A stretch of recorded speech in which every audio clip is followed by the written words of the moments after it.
시청자 여러분 그리고 장병 여러분 안녕하십니까? 국방 뉴스를 전해드립니다.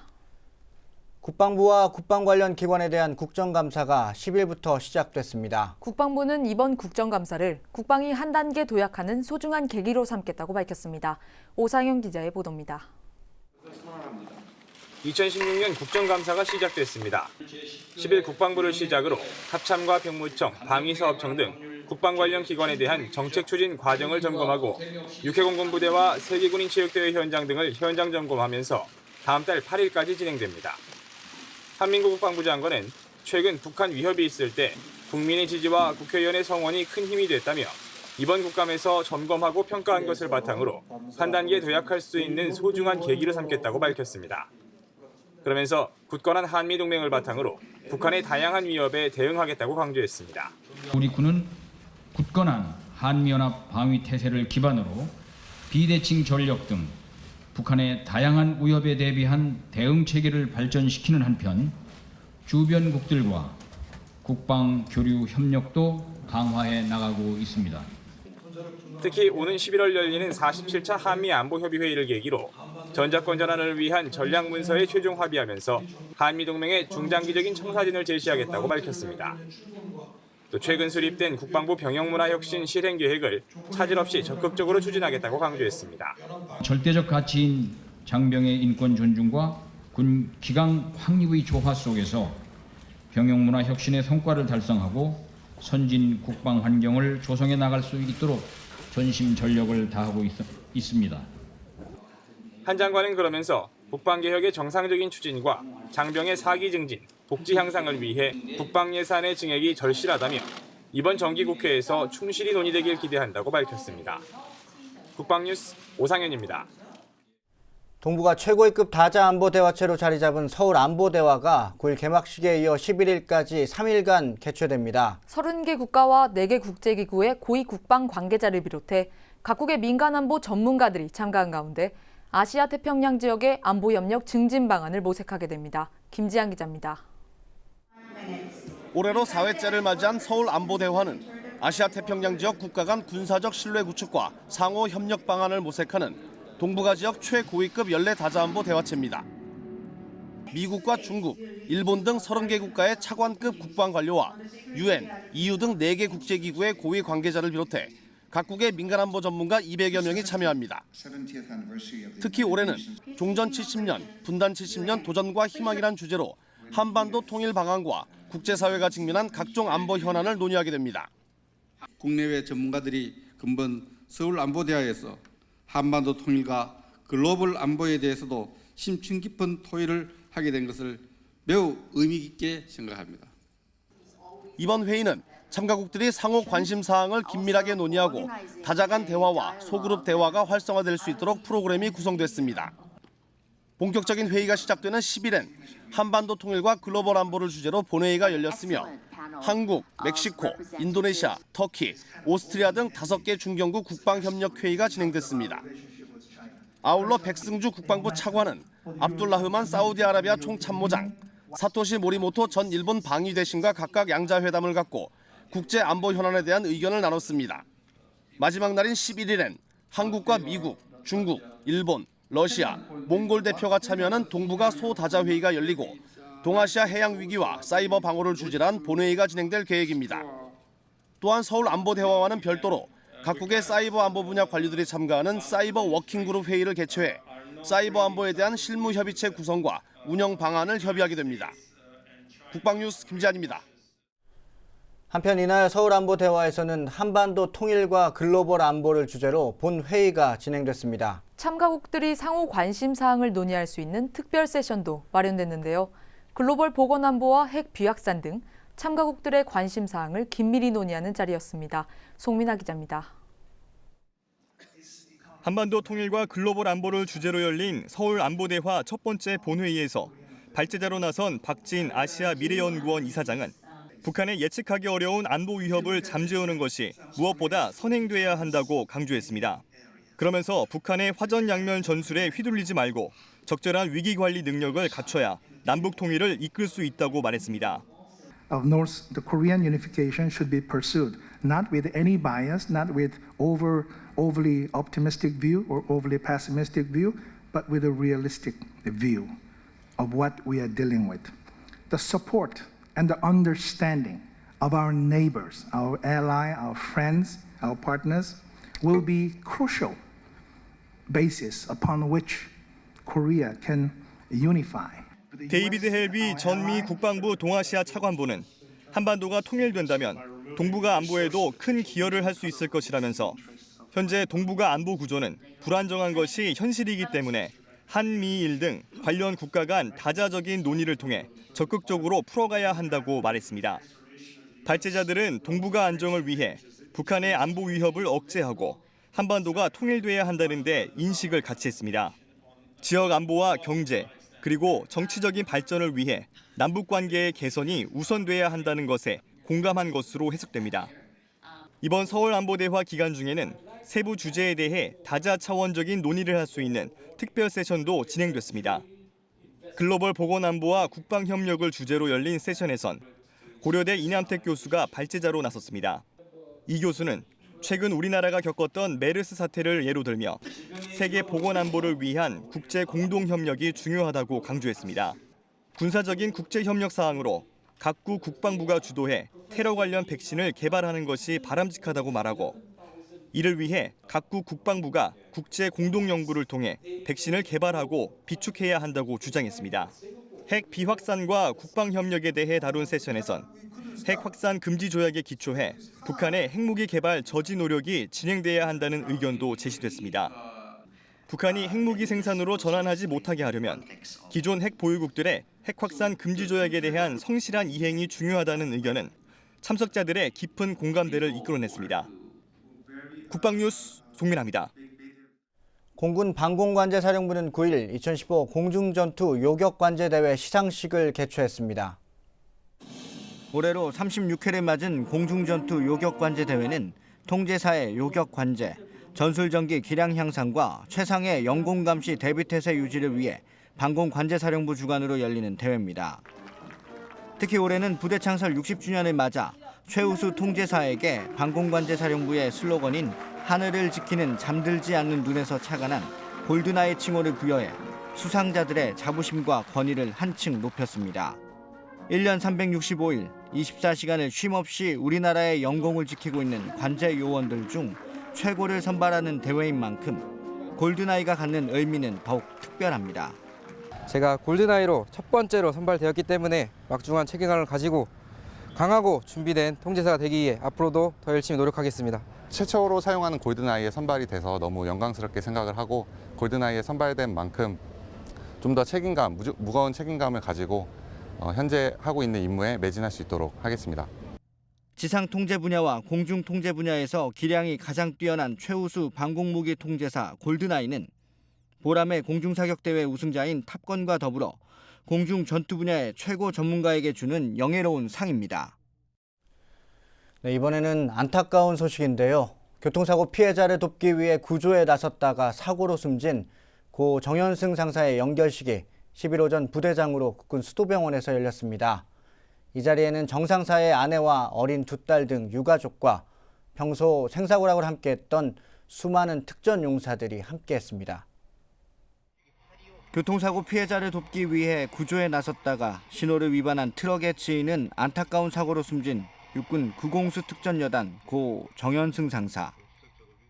정 상사는 평소 부대에서도 열정적이고 솔선수범의 자세로 복무해 부대원들에게 귀감이 되어왔습니다.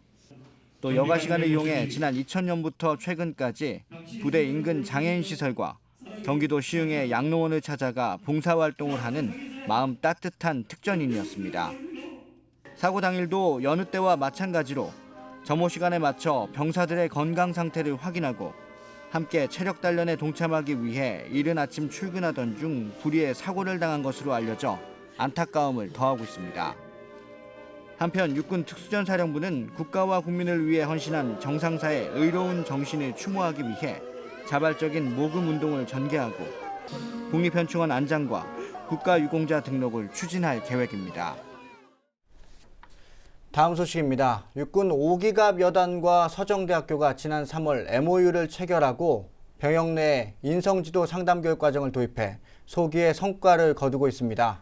최근 군부대의 인성교육의 필요성이 강조되는 상황에서 상하갈등 조정법과 왕따 해소법 등을 배우며 선진병역 문화 정착에 기여하고 있습니다. 원동환 중사의 보도입니다.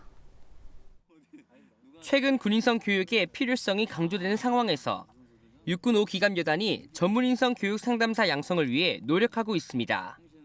부대는 지난 3월 인근에 위치한 서정대학교와 MOU를 체결한 뒤 인성지도 상담 교육 과정을 도입해 지난 6월부터 10주 동안 36명을 대상으로 교육을 진행했습니다. 이들에게는 인성지도 상담사 상급 자격증이 부여됩니다. 교육은 서정대학교 교수진으로부터 자살 징후 조사 기법과 왕따 해소법, 상하 갈등 조정법 등을 배우고 특히 유형별 상담 사례를 통한 교육으로 바로 적용하는 데 중점을 두고 진행됐습니다. 갈등 관리가 한 병사의 문제가 아니라 군부대 전체의 문제가 되고 나아가서 나라의 문제가 될 수도 있잖아요.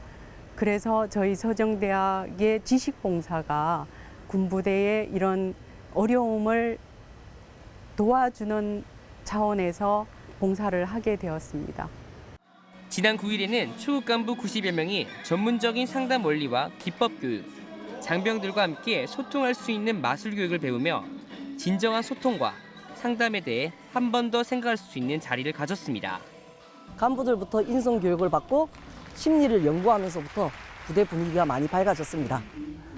특히 마술 공연과 같이 용사들과 함께 소통할 수 있는 교육을 받아 용사들에게 다가가는데 더 많은 도움이 될 것 같습니다. 이번 인성교육을 통하여 제 스스로를 돌아보는 계기가 되었을 뿐만 아니라 앞으로 제가 장병들의 인성 한양을 위하여 나아갈 방향을 생각해 볼 수 있었습니다. 부대는 앞으로도 인성지도 상담 교육 과정을 지속적으로 확대하며 장병 인성 함양과 선진 병역 문화 정착에 앞장설 것이라고 밝혔습니다. 국방뉴스 원동환입니다. 앞서 선진병역 문화 정착을 위해 노력하고 있는 부대의 모습을 소개해드렸는데요. 변화와 혁신을 위한 열정은 최전방 말단 부대에서도 불어오고 있습니다. 육군 1군 지원사령부 예하 608 수송대대는 올해 1월부터 매월 1회 608 혁신 아카데미라는 이름으로 초빙 강연을 실시하고 있습니다. 이는 장병들의 의식 개혁과 인성 함양을 통한 병역 문화 혁신 운동의 일환으로 추진됐습니다. 특히 대대장 하충수 중령은 서진규 희망연구소장, 자이로 한국결혼상담협회장 등 사회 저명 인사들을 직접 섭외하는 열정을 보이며 병역문화 혁신에 앞장서고 있습니다. 네, 한 가정의 아이의 엄마로서 그리고 지금 일을 하고 있는 입장으로서 이렇게 좋은 분들과 마주하면서 접촉을 할 수 있다는 것 자체가 저에게는 많은 좋은 기회가 될 수 있었던 자리였고 앞으로도 좀 더 이런 기회가 자주 있었으면 좋겠습니다. 부대 규모를 막론하고 의례적인 정신교육에서 벗어나 실시되고 있는 병역 내 강연 프로그램은 선진 병역문화 정착을 이끌고 있습니다. 아침 저녁으로 선선한 바람이 불면서 완연한 가을 날씨를 보이지만 낮에는 아직도 더위가 여전합니다. 이렇게 일교차가 커지는 환절기에는 건강관리에 더욱 신경 써야 하는데요. 장병들의 환절기 건강관리법을 심예슬 아사가 전해드립니다. 차고 건조한 계절 가을. 우리 몸이 새로운 기후변화에 적응하는 이 시기에 개인 건강관리를 소홀히 하면 면역력이 쉽게 떨어집니다. 특히 일교차가 심한 요즘엔 환절기 감기에 유의해야 합니다. 규칙적인 운동으로 심폐기능을 강화시키고 적절한 영양분을 섭취하며 충분한 숙면과 휴식을 통해 면역력을 높이는 것이 중요합니다. 또 하루에 2리터 이상의 물을 마시면 수분 공급과 함께 몸속에 쌓여있는 노폐물을 배출해 몸의 신진대사가 원활해져 면역력을 키울 수 있습니다. 이 밖에도 생활관 내부를 항상 청결히 하고 실내 습도를 40% 이상 유지하면 환절기 감기를 예방할 수 있습니다. 날씨가 서늘하고 건조해지면 피부의 신진대사 또한 급격히 떨어집니다. 폭염에 지쳐있던 피부를 회복하려면 항산화 성분과 비타민이 풍부한 음식을 꾸준히 섭취하면 됩니다. 또 세안할 땐 미지근한 물로 씻어낸 뒤 바로 보습제를 발라 수분이 날아가지 않도록 하고 야외 훈련 시엔 피부 노화의 주범인 자외선을 막기 위한 자외선 차단제를 발라주는 것이 좋습니다. 날씨가 선선해지면 기분의 변화와 함께 계절성 우울증을 앓게 되기도 합니다. 하루 30분 이상 규칙적인 운동과 긍정적인 사고를 통해 면역력을 높이면 극복할 수 있습니다. 또 맑은 가을 햇볕은 기분을 좋게 하고 면역력을 강화시키는 데 도움이 되기 때문에 햇볕을 충분히 쬐는 것도 좋습니다. 장병들은 표준 일과표에 따른 규칙적인 운동과 충분한 숙면, 그리고 균형 잡힌 식사로 체력을 국력으로 이끄는 건강한 가을을 보낼 수 있을 것으로 보입니다. 국방뉴스 심예슬입니다.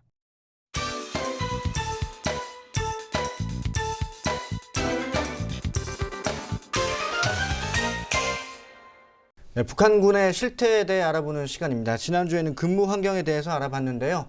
이번 시간에는 병사들의 식생활에 대해서 한번 알아보도록 하겠습니다. 국방연구원 김진무 박사님 모셨습니다. 박사님 안녕하십니까? 네, 안녕하세요. 네, 박사님, 우리 군에는 한 달 단위로 식단이라는 게 정해져 있어서 그 식단표대로 음식을 만들거든요. 북한은 어떻습니까? 북한군은 식단이 있다는 얘기는 못 들었습니다. 365일 똑같습니다.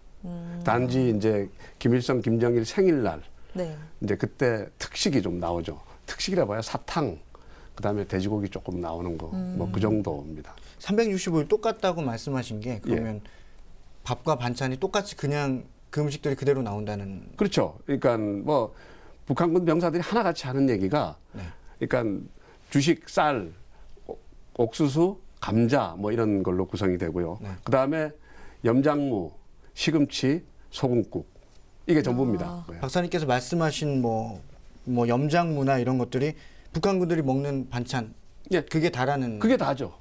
근데 이제 문제는 김정일이가 이제 2002년도에 이제 그 전에 병사들 또 많이 죽었죠. 이제 90년대 고난행군 때 보급이 제대로 안 돼가지고. 그러니까 이게 군이 무너지게 생겼거든. 그래서 그 김정일이 특별 지시를 내렸죠.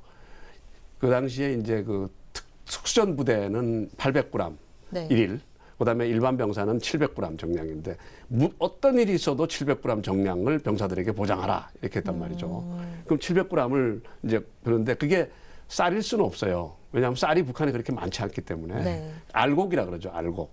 옥수수알이 좀 크잖아요. 그거를 쌀알처럼 이제 으깨면은 쌀알처럼 됩니다. 그게 이제 옥수수. 그다음에 쌀이 좀 있을 수도 있고 부대마다 좀 다른데 그다음에 그게 이제 오래 가지는 못해요. 그 중간에 띄어 먹고, 그러니까 뭐 대대는 대대적으로 띄어 먹고 뭐 이런 얘기하듯이 군단부터 내려오면서 이제 띄어 먹어가지고 700g이 병사한테 도착하는 거는 약 한 450g, 400g 요 정도 도착을 합니다. 네, 당연히 제공되는 식단이 부대마다 다 같지는 않겠지만 그래도 조금 특색 있는 부대가 있다면 조금 말씀을 해주시겠어요? 예, 그렇죠. 지금 이제 특수부대인데 두 가지가 있습니다. 특수한 부대. 그러니까 평양 주변에 있는 부대. 평양 주변에 있는 부대가 크게 두 개가 있는데 하나는 호위사령부. 약 한 10만 명 정도 됩니다. 그다음에 평양 방어사령부인데 지금은 이름을 바꿨죠. 91 훈련소라 그럽니다. 그게 한 10만여 명 정도 되는데 이 부대의 이 두 군단이죠. 군단급 부대인데 이 두 군단의 임무는 물론 뭐 전시에는 우리 특전사가 이제 가서 이제 하는 걸 방어하는 임무죠. 근데 평시에는 북한군 다른 부대들이 평양으로 쿠데타를 이렇게 진입하는 걸 막는 부대입니다. 다시 말하면은 김정은의 호위 병력이죠. 호위 병력을 못 먹이면 안 되잖아요. 그러니까 거기를 많이 먹이죠. 잘 먹이죠. 거기 돼지고기도 나오고 잘 먹습니다. 거기는. 그다음에 특전사. 북한은 지금 일반 병사들은 잘 못 먹어서 문제가 있지만 특수전 병력 약 한 20만 명 되는 특수전 병력은 잘 먹입니다. 그러니까 그게 주력 군대 역할을 할 수 있는 거고요. 또 하나는 북한이 저기 평안북도 자강도가 군수공장 기지입니다.